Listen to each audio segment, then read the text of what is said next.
Hi, welcome to the Pursuit of Truth.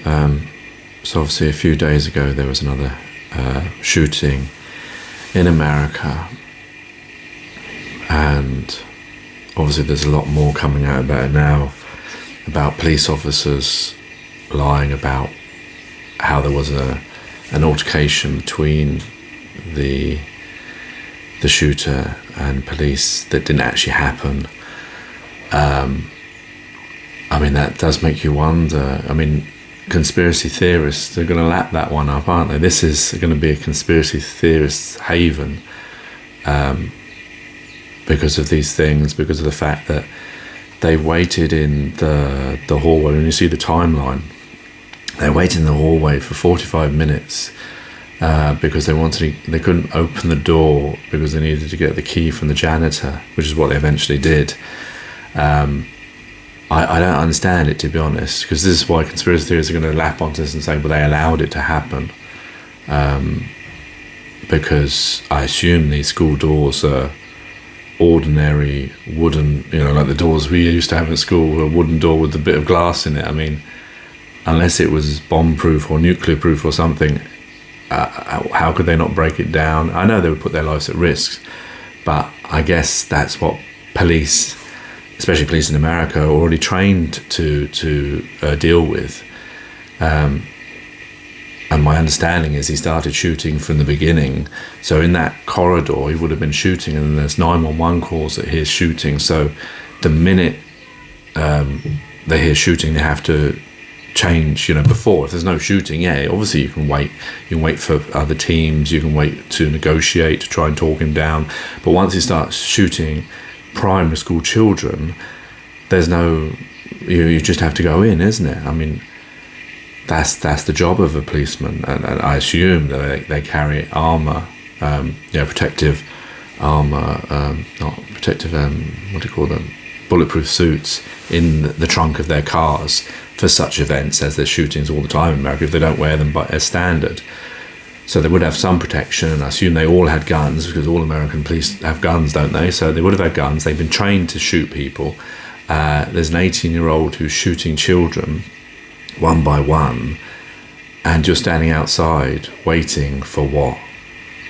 It doesn't. It defies, and this is where conspiracy theorists will lap onto this. I'm sure there's going to be false flag things about this, like there was with Sandy Hook and the Manchester bombing, etc., and different 9/11 and events. And when you hear some of these things, it is difficult to sort of, well, some of them make sense, and you think, I mean, some of it is just coincidence, and some of it is, I guess, you want to believe what you want to believe, and if you want to believe in conspiracies, then it's easy just to follow those. The problem is, at the end of the day, you've got two human beings, both capable of lying, telling you two different stories that both may seem legitimate, and then you've got to try and work out which one's the truth. And just because it's on television, as we've been proven here, it doesn't mean it is the truth, because we were all lied to when the governor told us that there was a brave policeman. And I felt that was there to protect the guns, because in America it's their Second Amendment right to carry guns, and they always like to shift this onto mental health rather than the gun problem. And I thought this was a way to say that, well, if he didn't have a gun, then this would have been a lot worse, and all that kind of business. But the thing, this is what I wanted to come down to, is not really these conspiracies or lies and the ineptitude of this event. And they get away with it with saying, wow, we're going to learn lessons from this, as if it's the first time that this kind of event has ever happened to humanity. But the main issue I want to get to is guns.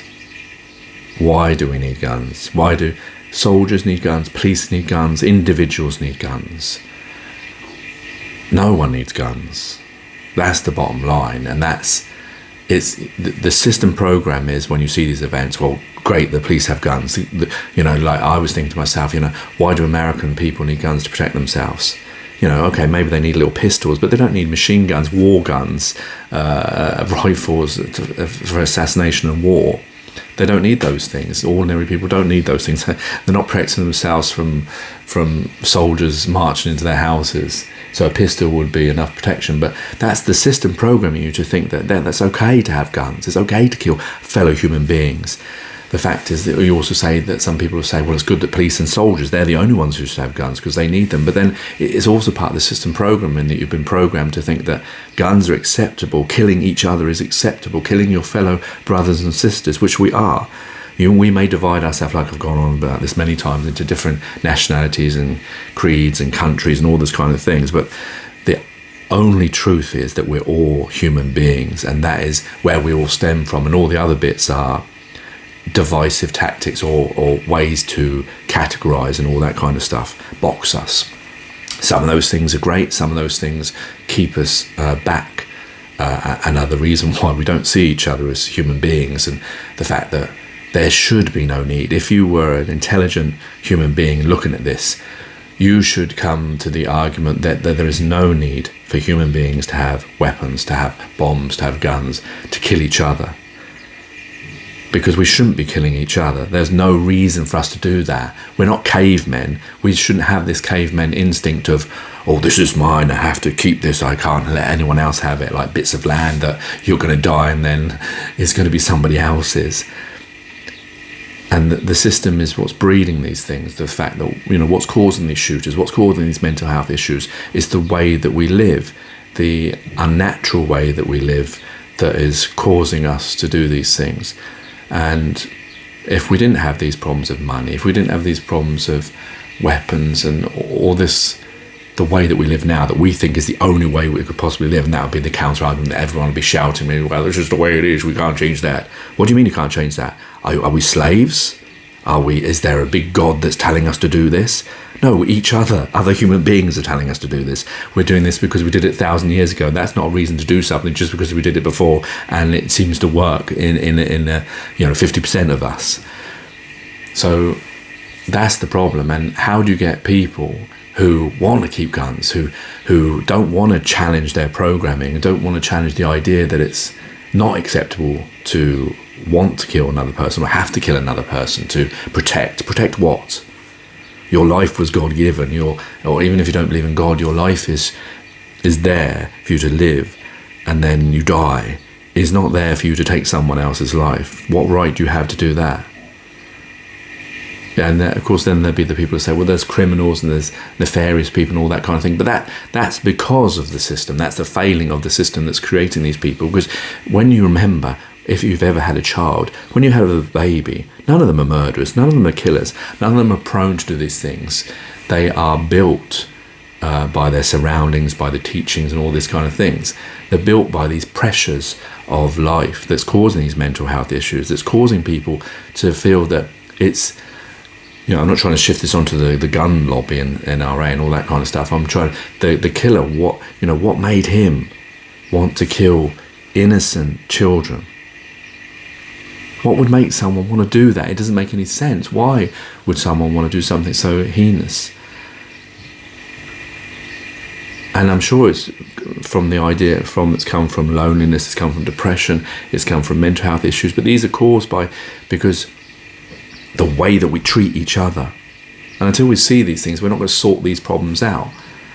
But I just don't see what is the need for guns. Some people say, well, we need guns to protect ourselves from animals. That's probably where they started from, weapons to protect us from animals. But if you keep away from animals, they don't seek you out. So I don't see the true need. If you can answer that, why do you think we need guns? And don't just say because I need to protect myself from a robber, a criminal, because that's thinking in the system, it's thinking in your own bubble at this very moment, is not thinking of the total answer of like, wait a minute, if we could change these things, if we could make life better for everyone else, would there be crime? Would there be that need? Because we all believe that we all have everything together, and that's not like some kind of utopian thing. That's very possible. It's as much possible as the greedy, selfish way that we're living all now. So yeah, that's what this brought up to me, this idea that we don't really need guns. And how is it that humanity in this day and age, with this much intelligence and civilization, still wants to be like cavemen in their mentality and their way of seeing each other and the world that we perceive? Take care, easy, God bless, and peace.